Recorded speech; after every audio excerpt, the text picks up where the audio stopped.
Hello WhatsApp guys, আবারও চলে আসলাম আপনাদের মাঝে নতুন ভিডিও নিয়ে। এবং শরীফ ভাইয়া এবং এই প্রিন্সে খুবই মেইন চরিত্র, শাকিব খানের কাছের চরিত্র হতে যাচ্ছে শরীফ ভাইয়ার। এবং এই মানুষটির চরিত্র এবং শাকিব খানের সাথে কাজ করার অভিজ্ঞতা জানাচ্ছে এবং কী কী বলতেছে এই ভিডিওতে সবাই জানতে পারবো।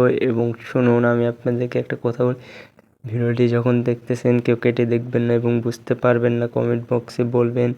এবং এই ভিডিওতে অনেক কিছু জানতে পারবো প্রিন্স সম্পর্কে এবং মেগাস্টার শাকিব খানের কাজের সম্পর্কে এবং তার ডেডিকেশন সম্পর্কে। এবং সে মেগাস্টার সবাই তো জানে, এবং তার আন্তরিকের কথা এবং মানুষের সাথে চলন ফেলন এবং সব কিছুই জানতে পারে। মানে এই ভিডিওতে জানতে পারবো আরও মানে শাকিব খান কীরকম। তো দেখা যাক প্রিন্স কেমন হতে যাচ্ছে। এবং প্রিন্সের সাথে মেন চরিত্রে রয়েছে শাকিব খানের সাথে শরীফ ভাইয়া। তো চলুন দেখে আসি শরীফ ভাই কী কী বলে, অনেক কিছুই জানা যাবে প্রিন্স সম্পর্কে। হওয়া এবং চরিত্রের ডিটেইল, এই তিনটাই যখন কিনা ব্যাটে বলে মিলে গেল তখন প্রিন্সের সঙ্গে যুক্ত হয়ে গেলাম। প্রথমত তো গল্প, চরিত্র এবং ক্যারেক্টার ডিজাইন, এটা হচ্ছে প্রথম আমার অ্যাক্সিং। আমি করেছি, এটা এমন নয় যে আমি করিনি। আমি কিন্তু অনেক গল্পের মধ্যেই খুব স্বল্প উপস্থিতির জন্য আমি কাজ করছি।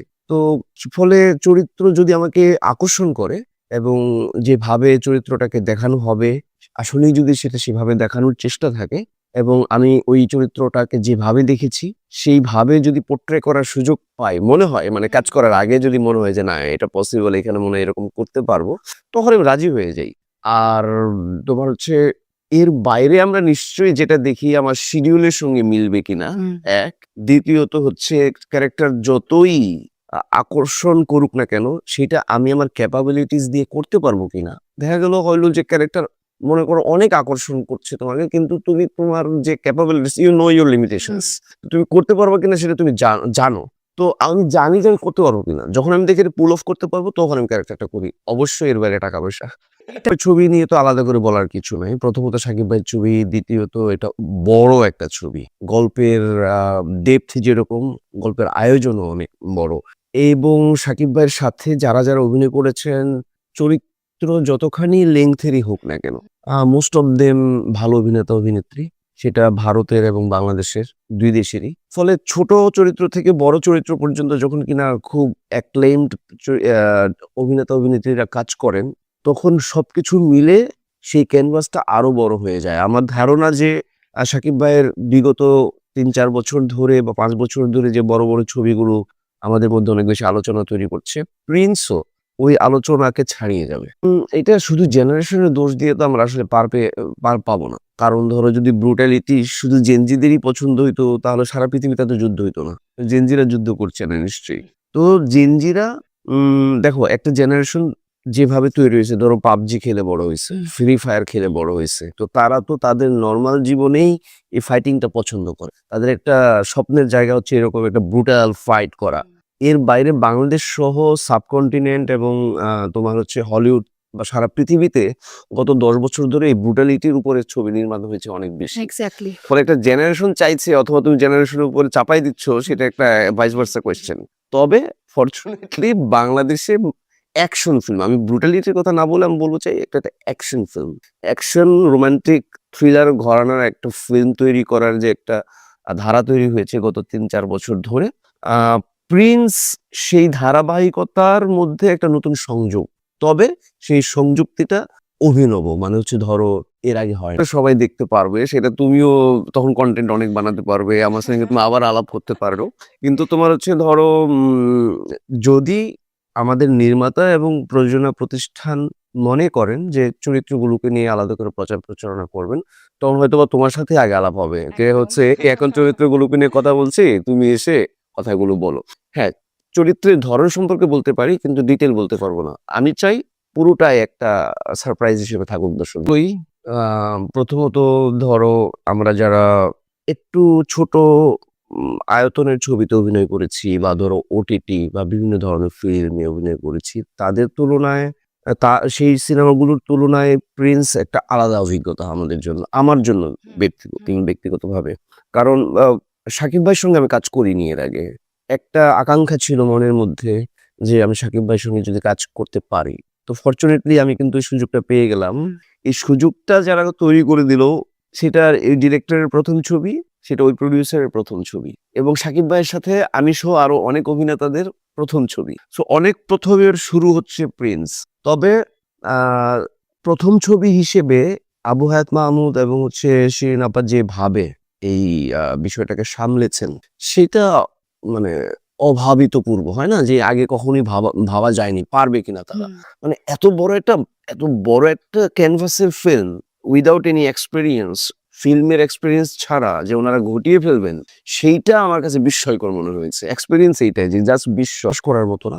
ধরো মেগাস্টারের সাথে তুমি কাজ করছো, সেইটা যখন কিনা তোমার অ্যাকশন বলে, তখন কিন্তু কে মেগাস্টার কে স্টার নয় সেটা আমাদের মাথায় থাকে না। বাট অ্যাকশনের আগে এবং অ্যাকশনের পরে একজন মেগাস্টারের কি প্রস্তুতি, একজন মেগাস্টার কিভাবে নিজেকে আলাদা রাখেন, কিভাবে এলিয়েনেটেড থাকেন, কিভাবে ধরো আমরা কিন্তু আমাদের একটা ভাবনা থাকে যে আমরা কিভাবে সেটা পুল অফ করব। সেটা করতে গিয়ে যখন কিনা ওই অভিনেতার সাপোর্ট পাওয়া যায়, ধরো আমি তো শাকিব ভাইয়ের সাথে আমার যে কয়েকটা সিন ছিল বা আমরা অনেকেই মিলে যে সিনগুলো করেছি, মানে cooperative, he is very cooperative. মানে লার্নিং এর বিষয় হচ্ছে যে একজন বড় অভিনেতা প্লাস একজন মেগাস্টার 25 বছরের এক্সপিরিয়েন্স নিয়ে যিনি একটা নিজের ইমেজ তৈরি করেছেন, সেখানে কিছু না কিছু তো তার যোগ্যতা আছে, সেটা দেখার সুযোগ হয়নি আগে। এবার দেখার সুযোগ হয়েছে, আমি দেখেছি যে মানে পরিপূর্ণ যোগ্যতা নিয়েই শাকিব খানের জায়গা। সেটাই তো ক্রেজ।